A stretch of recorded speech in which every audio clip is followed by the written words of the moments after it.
iman. Bismillahirrahmanirrahim. Ya yang rileks saja ya. Saya pernah ketemu orang yang pakaiannya itu ndak, mungkin kalau orang syariat bilang ndak syar'i lah, pakai pakaian yang tidak syar'i. Tapi dia muslimah, dia ke masjid.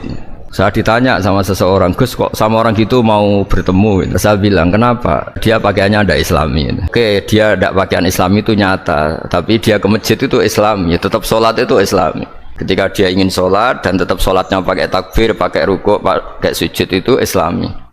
Wong setelah di masjid ya pakai mukena, pakai. Kalau sama-sama nyata, Anda kan boleh ngingat sama-sama yang fakta gitu. Dia punya kesalahan dalam berpakaian, dia punya kebenaran dalam sujud, dalam rukuk, dalam ibadah. Dan itu tradisi Quran. Quran ya cerita apa susahnya sih ingat dua-dua sisi itu.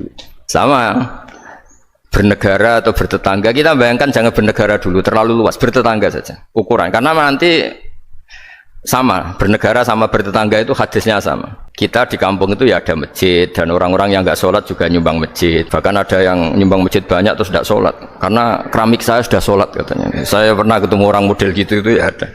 Jadi, tapi ya ada juga yang sholat terus tapi nggak pernah nyumbang masjid, ya orang banyak. Intinya itu Allah itu punya tradisi, punya sunnatullah. Kebaikan ya dihitung, kejelekan juga dihitung. Dulu ketika Rasulullah SAW hidup bersama komunitas yang majmu', itu sebetulnya permintaannya Nabi, jangan halangi kami saat mau beribadah. Dulu sampai perang karena mereka menghalangi. Sebenarnya problem mereka wa yasudduna an sabilillah, menghalangi. Sebetulnya kalau dulu saling toleransi ya gak ada masalah. Artinya ketika Anda ingin sholat di Indonesia agak dihalangi, ingin pengajian agak dihalangi, sebenarnya ini nggak ada masalah. Soal ada kebaikan, ada keburukan, ya mulai Nabi Adam sampai sekarang, sampai kiamat. Itu cara pandang. Jadi cara pandang kita terhadap orang lain itu harus hal-hal yang nyata. Kalau kesalahan mereka nyata, kebaikan mereka juga nyata. Kenapa kita hanya ingat sisi yang jelek, tidak ingat sisi yang baik? Saya sering cerita ke santri-santri saya, setiap saya pengajian diundang orang di mana-mana itu saya mesti istighfar. Karena nggak ada pilihan. Saat saya datang ke pengajian di Sulawesi, misalnya saya tinggal ngaji di sini. Saat saya ngaji di sini, tinggal undangan yang di sana. Hidup itu tidak banyak pilihan, meninggalkan kebaikan, melakukan kebaikan. Artinya gini, dalam kebaikan saja ada kebaikan yang ditinggalkan. Apalagi dalam kejelekan. Makanya di sini ada pepatah terkenal dalam ilmu tasawuf tuh. Wastighfaruna yahtaju ilal istighfar. Saat Anda baik saja butuh istighfar. Bapak saya kalau guyon gini, Mas Sofyan. Ada imam istiqomah jadi imam masjid sampai tua sampai batuk-batuk, itu bagus istiqomah, tapi itu masalah kata bapak, akhirnya nggak kaderisasi kan. Itu istiqomah apa nggak mau diganti orang lain gitu. Ada kiai dai di mana-mana, itu mesti orang muji, oh itu dai di mana-mana, laris nggak pernah di rumah, pondoknya pasti bubar itu karena ditinggal. Jadi kebaikan seperti ada orang sering sowan kiai, itu malah lebih masalah lagi kan. Kadang kiainya pas istirahat, yang disalamkan template uang jatah susu anaknya. Hari itu waya tagihan malah lari sowan kiai. Harusnya di rumah ada berdoain tagihan listrik entah apa. Jadi makanya di hikam itu terkenal kata-kata manusia itu siapa? Manusia itu mangkanat mahasinuhu masawiyah fakih falatakunu masawihi masawiyah. Manusia itu orang ketika baik saja salah, apalagi pas salah. Coba saya misalnya pidato begini, di atas panggung saya orang alim pidato nasihati orang. Di saat yang sama seperti yang tanya Mas Wildan tadi, ada agak sopannya. Di situ ada mungkin orang yang lebih sepuh timbang saya. Masa lebih muda kok di atas, yang di bawah lebih tua. Ada tidak sopannya? Mau nggak pidato disuruh, mau di atas disuruh, nggak sopan sama yang. Tapi misalnya yang paling sepuh pidato nggak pernah ngaji kok pidato terus gimana? Artinya ketika kita baik saja ada salahnya, apalagi pas salah.